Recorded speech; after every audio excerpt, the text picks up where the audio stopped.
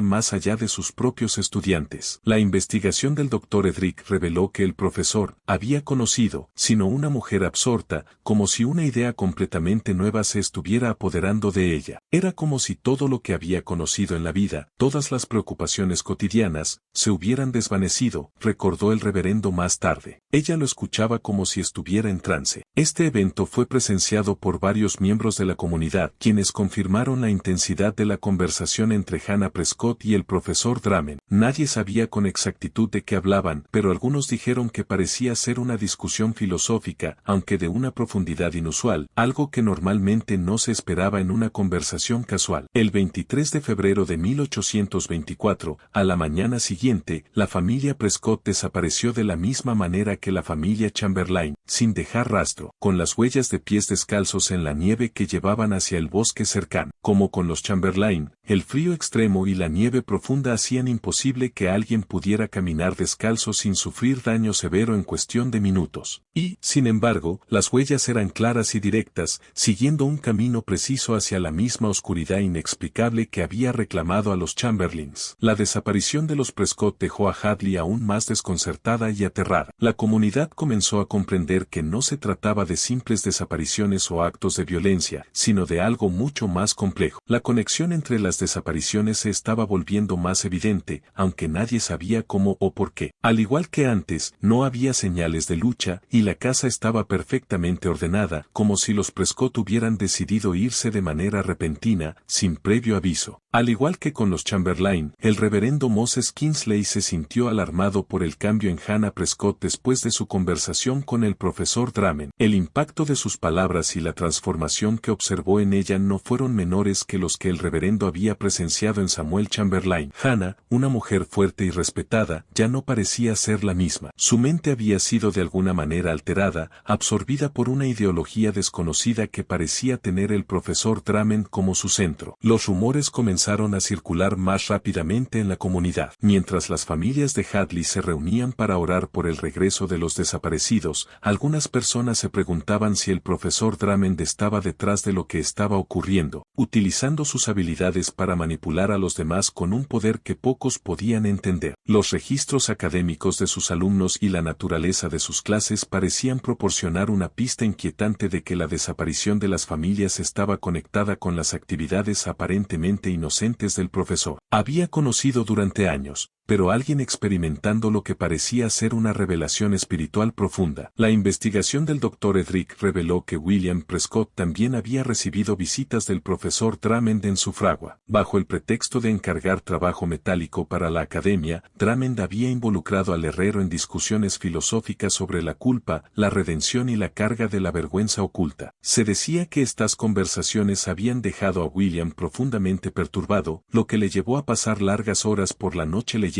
la Biblia con una intensidad inusual. El patrón comenzaba a ser claro y aterrador para el Dr. Edric. El profesor Drummond estaba apuntando sistemáticamente a las familias utilizando la inteligencia obtenida a través de su red de informantes estudiantiles para identificar vulnerabilidades psicológicas específicas, luego explotando esas debilidades a través de conversaciones cuidadosamente orquestadas que de alguna manera convencían a los hogares enteros de abandonar voluntariamente sus vidas. A principios de marzo, El Dr. Edric había descubierto toda la magnitud de la red de inteligencia del profesor Drummond mediante una minuciosa investigación que revelaba una red de vigilancia más sofisticada de lo que él podía haber imaginado. El profesor había cultivado informantes en todos los niveles de la sociedad de Hadley, desde sirvientes domésticos que escuchaban conversaciones privadas de las familias hasta tenderos que observaban el comportamiento y los patrones de compra de los clientes. Cada informante creía que era el único. Cada uno se sentía especialmente elegido por su aguda comprensión de la naturaleza humana. La señora Prudence Wakefield, la anciana viuda que servía en varias casas como trabajadora doméstica, proporcionó el testimonio más condenatorio durante su recuperación de una fiebre grave que aflojó su lengua. Ella reveló que el profesor Drummond se le acercó en octubre, poco después de la primera helada, ofreciéndole pago por lo que él llamaba observaciones antropológicas sobre las familias a las que servía. Lo que comenzó como detalles inocentes, quién visitaba a quién, qué comidas se servían, qué cartas llegaban, gradualmente se convirtió en espionaje sistemático, apuntando a los aspectos más íntimos de la vida privada. Tiene una forma de hacerte querer contarle todo, confesó la señora Wakefield al Dr. Edric, con las manos temblorosas mientras recordaba sus reuniones mensuales. Se sentaba en ese elegante salón suyo, me ofrecía té y me hablaba como si fuera una mujer erudita cuyas opiniones importaban. Hacía preguntas tan pensadas sobre el comportamiento humano que me hacía sentir que mis observaciones eran datos científicos tremendamente importantes. Antes de darte cuenta de lo que estaba pasando, has compartido secretos que podrían destruir a las mismas personas que confían en ti con sus momentos más privados. La red se extendía mucho más allá de los sirvientes domésticos. El Dr. Edric descubrió que Tom Patterson, el joven de 17 años que cuidaba los caballos en toda la ciudad, había estado informando sobre las discusiones entre esposos y esposas que escuchaba mientras atendía a sus animales. Sarah Miggs, la modista que trabajaba en casas privadas reparando y alterando ropa, documentaba las luchas financieras familiares reveladas a través de las solicitudes de arreglos en lugar de prendas nuevas. Incluso el jefe de correos Jonathan Hayes, obligado a mantener la confidencialidad sobre los correspondientes, admitió haber compartido información sobre los patrones de las cartas, quien recibía comunicaciones de parientes lejanos, quien hacía negocios con acreedores de otras ciudades, quien mantenía contacto con asociados que podrían sugerir aspectos ocultos de su pasado. Lo más perturbador era la naturaleza sistemática de la recopilación de inteligencia de Drummond. El Dr. Edric encontró evidencia de que el profesor mantenía archivos detallados sobre cada familia prominente en Hadley, cruzando información de múltiples fuentes para construir perfiles psicológicos completos. Estos archivos no solo contenían hechos, sino también análisis, identificando las vulnerabilidades de cada familia, mapeando sus relaciones y prediciendo cómo podrían responder a diversas formas de presión psicológica. El profesor Drummond había construido esta red con una manipulación psicológica magistral que explotaba las necesidades y las inseguridades más profundas de cada informante. Convenció a la señora Wakefield de que sus observaciones contribuían a una investigación importante que ayudaría a las futuras generaciones a comprender mejor la naturaleza humana. Hizo que Tom Patterson se sintiera intelectualmente valioso al elogiar sus perspectivas sobre el comportamiento de los adultos, tratando a un casi analfabeto mozo de establo como si fuera un erudito entrenado. Apeló al sentido de justicia de Sarah Miggs sugiriendo que las luchas privadas de las familias ricas merecían ser documentadas para equilibrar sus pretensiones públicas de perfección. A cada informante se le pagaba cuidadosamente una suma que creaba dependencia sin levantar sospechas. Suficiente dinero para mejorar su situación de manera notable, pero no tanto como para sugerir que algo inusual estaba ocurriendo. Más importante aún, Drummond alimentaba su necesidad de reconocimiento e importancia, haciendo que cada persona sintiera que su posición particular en la comunidad proporcionaba un acceso único a información valiosa que nadie más podía obtener. La tercera desaparición familiar ocurrió el 11 de marzo, siguiendo el ahora familiar patrón, pero con detalles adicionales que revelaban la sofisticación de los métodos de Drummond. La familia Cornelius, Jonathan, un próspero comerciante, su esposa Ruth y su hijo Timothy, de 15 años, desaparecieron después de que Jonathan pasara 2 semanas en conversaciones cada vez más agobiadas con el profesor Drummond sobre lo que el profesor llamaba la carga de la vergüenza heredada. La investigación del Dr. Edric reveló que Drummond había descubierto de alguna manera el abandono del padre de Jonathan Jonathan del ejército continental durante la Guerra de Independencia, un secreto familiar que había estado enterrado por más de 40 años. A través de una manipulación cuidadosa de conversaciones y encuentros casuales con individuos que mencionaban la historia militar, Drummond había hecho gradualmente que Jonathan creyera que la cobardía de su padre se estaba conociendo en toda la comunidad. La campaña psicológica contra la familia Cornelius demostró las técnicas más sofisticadas de Drummond. No solo amenazó con exponer el secreto familiar, orquestó una serie de eventos aparentemente no relacionados que hicieron que Jonathan sintiera que la verdad estaba saliendo gradualmente a la luz por sí sola. Un comentario casual sobre los desertores de la guerra revolucionaria escuchado en la tienda general. Un extraño pidiendo direcciones al antiguo campamento militar donde el padre de Jonathan había abandonado su puesto. Un libro sobre el honor militar exhibido de manera prominente en la oficina del profesor Drummond durante las sesiones de tutoría de Timothy. Todo cuidadosamente planeado para socavar el sentido de seguridad de Jonathan. Justo cuando pensábamos que habíamos visto las profundidades de la manipulación de Drummond, el horror en Hadley se intensifica. Si esta historia te está poniendo los pelos de punta, comparte este video con un amigo que ame los oscuros misterios. Da me gusta para apoyar nuestro contenido. Y no olvides suscribirte para no perderte historias como esta. Vamos a descubrir juntos lo que el Dr. Edric encontró cuando se dio cuenta de que su propia familia estaba siendo objetivo. El descubrimiento más escalofriante ocurrió cuando el Dr. Edric se dio cuenta de que su propio hijo Marcus no solo había sido reclutado como informante, sino como un participante activo en campañas de manipulación psicológica contra otras familias. Marcus reveló que el profesor Drummond había comenzado a entrenar a estudiantes selectos en lo que él llamaba técnicas de influencia social, enseñándoles a reconocer vulnerabilidades psicológicas en otros y a explotar esas debilidades para lo que él denominaba fines de investigación antropológica. Marcus describió asignaciones que iban mucho más allá de una simple observación. Él y otros estudiantes avanzados fueron instruidos para entablar conversaciones específicas con miembros de la comunidad diseñadas para sondear puntos débiles psicológicos, para introducir ideas que crearan ansiedad o duda en sí mismos y para informar sobre cómo sus objetivos respondían a diversas formas de presión social. Estaban siendo entrenados como manipuladores junior, aprendiendo a convertir la psicología humana en un arma bajo el disfraz de estudio académico. El enfrentamiento que expondría los verdaderos métodos del profesor Drummond llegó cuando el Dr. Edric descubrió que su hijo estaba preparando para presentar un informe que contenía detalles sobre un secreto familiar tan devastador que podría destruir para siempre el estatus de los Edric en la comunidad. El informe documentaba la lucha privada del Dr. Edric con la adicción al cloroformo que desarrolló durante sus estudios médicos cuando utilizó el medicamento a base de opio para manejar dolores de cabeza severos, algo que había mantenido cuidadosamente oculto de su familia y pacientes durante más de una década. Marcus de alguna manera había deducido la dependencia de su padre a través de las técnicas de observación sistemática que el profesor Drummond le había enseñado. La evidencia era sutil pero condenatoria. El leve temblor en las manos del Dr. Edric durante ciertas horas de la mañana cuando su suministro estaba bajo, sus reacciones defensivas cuando los pacientes cuestionaban sus prácticas de prescripción de medicamentos para el dolor, su hábito de hacer viajes largos a Boston que coincidían con periodos de ansiedad e irritabilidad inusuales cuando su suministro local era insuficiente. ¿Cómo pudiste saber esto?, demandó el Dr. Edric, confrontando a su hijo en la privacidad de su estudio a la medianoche. ¿Cómo pudiste haber determinado algo que he escondido de todos, incluyendo a tu madre? La respuesta de Marcus heló la sangre de su padre. El profesor Drummond nos enseñó que toda debilidad humana deja señales para aquellos entrenados para reconocerlas. Nos mostró cómo mapear los patrones de comportamiento, cómo identificar los síntomas físicos de diversas formas de culpa y vergüenza, cómo construir perfiles psicológicos basados en observación cuidadosa. Padre, te leo como un libro de texto médico porque él me enseñó exactamente qué buscar. La actitud clínica del niño fue más perturbadora que cualquier enojo o acusación que pudiera haber sido. Marcus hablaba de la adicción de su padre con el mismo análisis desapasionado que aplicaría a un experimento de química, catalogando síntomas y comportamientos sin ninguna aparente conciencia de que estaba destruyendo la confianza y el amor que habían definido su relación durante 16 años. Un interrogatorio adicional reveló todo el alcance del programa de formación del profesor Drummond. A los estudiantes selectos se les enseñaba a convertirse en microscopios humanos capaces de detectar los más mínimos signos de vulnerabilidad psicológica en cualquiera que encontraran. Más que eso, se les instruía en métodos para explotar estas debilidades. cómo formular preguntas que provocaran respuestas reveladoras, cómo introducir conceptos que crearían duda en sí mismos, cómo manipular situaciones sociales para aumentar el sentido de aislamiento y vergüenza de su objetivo. Marcus reveló que el profesor Drummond poseía lo que él llamaba su atlas psicológico, un manual completo que documentaba los métodos precisos necesarios para derribar las defensas mentales de cualquier individuo. El atlas contenía estudios de caso detallados del trabajo de Drummond en otras comunidades, instrucciones paso a paso para identificar y explotar puntos de presión psicológicos, y marcos teóricos para entender la manipulación humana que estaban décadas por delante de cualquier conocimiento científico publicado. Nos mostró partes de él durante nuestros seminarios avanzados, explicó Marcus con el entusiasmo de un estudiante dedicado. El atlas documenta cómo cada persona puede ser reducida a sus vulnerabilidades esenciales si entiendes las técnicas adecuadas. Además, ha demostrado que la convicción humana es infinitamente maleable, que cualquiera puede ser convencido de abandonar su existencia previa si se aplica la presión psicológica adecuada con suficiente habilidad y paciencia. La revelación más aterradora fue que el profesor Drummond no solo estudiaba la debilidad humana, él la creaba activamente a través de su red de informantes y operativos estudiantiles. Orquestaba situaciones elaboradas que forzaban a las personas a entrar en compromisos morales y luego usaba evidencia de estos compromisos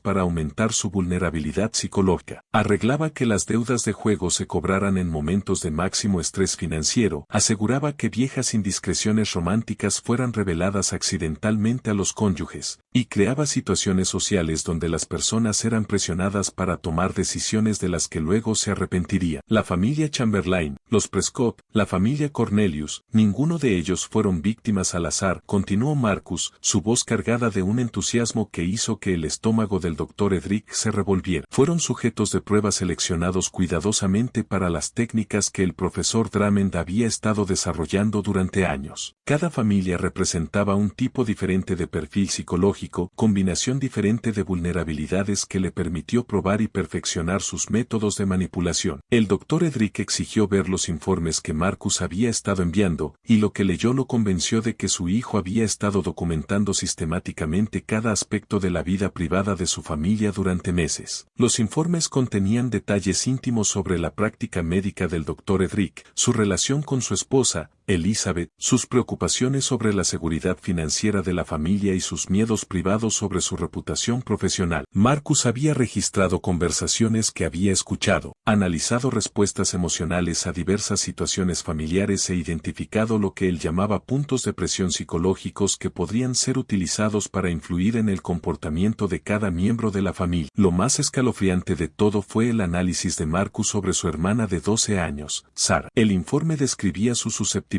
a la manipulación mediante apelaciones a sus instintos protectores hacia los miembros de la familia y su potencial para un colapso psicológico si se le sometía a una presión emocional sostenida respecto a su percepción de no cumplir con las expectativas parentales. Leer cómo su inocente hija era analizada como una posible víctima de manipulación psicológica hizo que el Dr. Edric sintiera una ira tan intensa que amenazó con abrumar su mente racional. Has estado estudiando a tu propia familia como si fueran especímenes de laboratorio, dijo el Dr. Edric, con la voz apenas controlada. Has estado documentando nuestras vidas privadas, nuestras debilidades, nuestros momentos más íntimos, y reportando todo a ese monstruo. ¿No entiendes lo que has hecho? ¿No te das cuenta de que has estado ayudándole a planear nuestra destrucción? La respuesta de Marcus reveló toda la extensión de su condicionamiento psicológico. He estado contribuyendo a una importante investigación científica que avanzará el entendimiento humano del comportamiento psicológico. El profesor Drummond dice que los sentimientos y la lealtad familiar son obstáculos para un análisis objetivo. Nos está enseñando a ver la naturaleza humana claramente, sin las distorsiones creadas por el apego emocional. La transformación del niño estaba completa. El profesor Drummond había despojado sistemáticamente a Marcus de su amor y lealtad natural hacia su familia, reemplazando esos lazos con una fría desapego analítico que le permitió ver a sus padres y hermana como sujetos de investigación en lugar de las personas que él había amado más en el mundo. Armado con este devastador conocimiento, el Dr. Edric tomó la peligrosa decisión de confrontar al profesor Drummond directamente. En la noche del 15 de marzo, llegó a la casa del profesor llevando copias de los informes de inteligencia que su hijo había estado enviando, evidencia de la manipulación psicológica sistemática que se estaba llevando a cabo en toda la comunidad y una pistola cargada oculta bajo su abrigo. Estaba preparado para hacer lo que fuera necesario para detener la destrucción de su comunidad y su familia. El profesor Drummond lo recibió en su estudio elegantemente decorado, rodeado de libros encuadernados en cuero e instrumentos científicos que sugerían una respetabilidad académica. Pero el Dr. Edric ahora reconocía estos adornos por lo que eran, una fachada cuidadosamente construida diseñada para ocultar las actividades de un hombre que había convertido el sufrimiento humano en una ciencia. Dr. Edric, dijo Drummond con su característica sonrisa tranquila, he estado esperando esta visita. Su hijo mencionó que había descubierto sus informes académicos. Supongo que tiene preguntas sobre la investigación antropológica que hemos estado llevando a cabo. La conversación que siguió reveló al profesor Drummond como algo sin precedentes en la experiencia del Dr. Edric, un hombre que combinaba una inteligencia brillante con una completa ausencia de empatía humana. Drummond no mostró remordimiento por las familias que había destruido, no le preocupaba el sufrimiento que había causado, ni reconocía que sus acciones constituyeran algo más que una legítima investigación científica. Habla de estas personas como si hubieran sido agraviadas, doctor, dijo Drummond, con sus ojos pálidos reflejando la luz de la vela con una intensidad que hizo que la piel del Dr. Edric se erizara. Pero les he dado el mayor regalo posible, la libertad de la prisión de la pretensión social y la vergüenza no examinada. Los Chamberlain, los Prescott, la familia Cornelius, cada uno eligió alejarse de vidas construidas sobre mentiras y compromisos morales. Yo, simplemente les ayudé a reconocer que sus máscaras se habían convertido en cargas insoportables. Cuando el Dr. Edric lo acusó de asesinato, el profesor Drummond se rió con genuina diversión. El asesinato requiere un cadáver, doctor. He creado algo mucho más elegante. La disolución completa de la identidad sin violencia, sin coacción, sin quebrantar ninguna ley que su primitivo sistema legal reconozca. He demostrado que la convicción humana es infinitamente maleable, que cualquier persona puede ser convencida de abandonar su existencia previa si se aplica la presión psicológica adecuada con suficiente habilidad. El profesor Drummond reveló que su trabajo en Hadley formaba parte de un proyecto de investigación más amplio llevado a cabo por una red de individuos afines en todo Nueva Inglaterra y más allá. Estaban probando y perfeccionando sistemáticamente técnicas de manipulación psicológica, compartiendo sus hallazgos a través de correspondencia cifrada y construyendo una comprensión integral de la vulnerabilidad mental humana que estaba décadas por delante de cualquier conocimiento científico oficial. Somos pioneros, doctor, explorando territorios de la mente humana que la ciencia oficial carece de la valentía para investigar. Las universidades se preocupan por lenguas muertas y filosofía abstracta mientras nosotros realizamos investigaciones reales sobre la naturaleza fundamental de la conciencia humana. Mis colegas en Vermont, New Hampshire, Connecticut y Massachusetts han logrado resultados similares utilizando los métodos que hemos desarrollado juntos. Drummond mostró al Dr. Edric partes de su correspondencia con estos colaboradores, cartas que describían técnicas refinadas de acondicionamiento psicológico, métodos mejorados para identificar objetivos vulnerables y experimentos en curso de manipulación humana que se realizaban en docenas de comunidades a lo largo de Nueva Inglaterra. El profesor no había sido un loco aislado, sino un miembro fundador de una red subterránea dedicada a avanzar en la ciencia de la guerra psicológica. La mente humana es mucho más maleable de lo que la gente se da cuenta, explicó Drummond con entusiasmo científico. La mayoría de las personas viven toda su vida sin entender sus propios mecanismos psicológicos. Creen que sus pensamientos y decisiones son propios, sin reconocerlo fácilmente que pueden ser influenciados por alguien que entiende las técnicas adecuadas. Yo simplemente he documentado y sistematizado lo que los charlatanes y estafadores han sabido instintivamente durante siglos. El Dr. Edric se dio cuenta de que cualquier intento de exponer al profesor Drummond a través de los canales legales fracasaría completamente. No existían leyes en 1824 para abordar la manipulación psicológica. Ningún tribunal entendería acusaciones que involucraran condicionamiento mental sistemático, y ninguna autoridad poseía el marco conceptual necesario para comprender crímenes que no dejaban evidencia física. Drummond había operado en un ámbito más allá del alcance de la justicia contemporánea, utilizando métodos tan avanzados que eran esencialmente invisibles para la comprensión primitiva de la psicología humana de su su época. En lugar de eso, el Dr. Edric optó por un enfoque más directo. Sacó la pistola cargada y le dio al profesor Drummond un ultimátum. Deje Hadley en un plazo de 24 horas y nunca regrese, o enfréntese a las consecuencias de un padre protegiendo a su familia de un depredador que amenaza todo lo que él aprecia. El profesor Drummond aceptó partir, pero no por miedo, sino por satisfacción con su investigación completada. En realidad me has prestado un servicio, doctor. He reunido suficientes datos de Hadley para documentar mis métodos a fondo, y esta comunidad ha cumplido su propósito como campo de pruebas para mis teorías. Mis colegas y yo hemos demostrado que la manipulación psicológica puede realizarse con precisión científica y estamos listos para expandir nuestra investigación a centros poblacionales más grandes, donde el potencial de impacto es mucho mayor. El profesor Ezequiel Drummond partió de Hadley el 17 de marzo de 1824, llevando consigo solo sus diarios, su correspondencia y su atlas de vulnerabilidad psicológica humana. No dejó ninguna dirección de reenvío, ni indicación de su futuro, planes, y sin explicación para sus 3 años de destrucción psicológica sistemática. La Academia de Hadley cerró dentro de un mes tras su partida. Incapaz de atraer estudiantes después de que los padres supieran de la participación involuntaria de sus hijos en sus experimentos, las 17 familias que desaparecieron durante ese terrible invierno nunca fueron encontradas. Las brigadas de búsqueda continuaron adentrándose en el desierto durante años, con la esperanza de descubrir algún rastro de sus seres queridos, pero el bosque guardó sus secretos. El Dr. Edric mantenía su creencia de que habían perecido en las duras condiciones, sus cuerpos reclamados por los carroñeros y los elementos, aunque nunca dejó de preguntarse si algunos de ellos, de alguna manera, habían sobrevivido para establecer nuevas identidades en territorios lejanos donde su vergüenza fabricada no podría seguirles. El Dr. Edric pasó el resto de su vida investigando los métodos psicológicos que Drummond había empleado, con la esperanza de comprender cómo un solo hombre podía poseer una visión tan devastadora de la debilidad humana. Sus documentos privados, que fueron donados a la Escuela de Medicina de Harvard tras su muerte en 1867, proporcionaron algunos de los primeros documentos estadounidenses sobre técnicas sistemáticas de manipulación psicológica, trabajos que no serían reconocidos formalmente como un campo de estudio hasta el desarrollo de la psicología moderna a finales del siglo XIX. Este misterio nos muestra lo fácilmente que la naturaleza humana puede ser explotada por aquellos que entienden sus vulnerabilidades más profundas. ¿Qué opinas de la historia del profesor Drummond? ¿Pueden haber existido técnicas psicológicas tan sofisticadas en 1824, décadas antes de que la psicología fuera reconocida como una ciencia? Deja tus comentarios abajo y comparte tus pensamientos sobre este aterrador vistazo a las posibilidades más oscuras del conocimiento humano. Si te ha gustado este oscuro misterio histórico, suscríbete y activa la campanita de notificaciones para más historias que exploran los rincones ocultos de la historia estadounidense.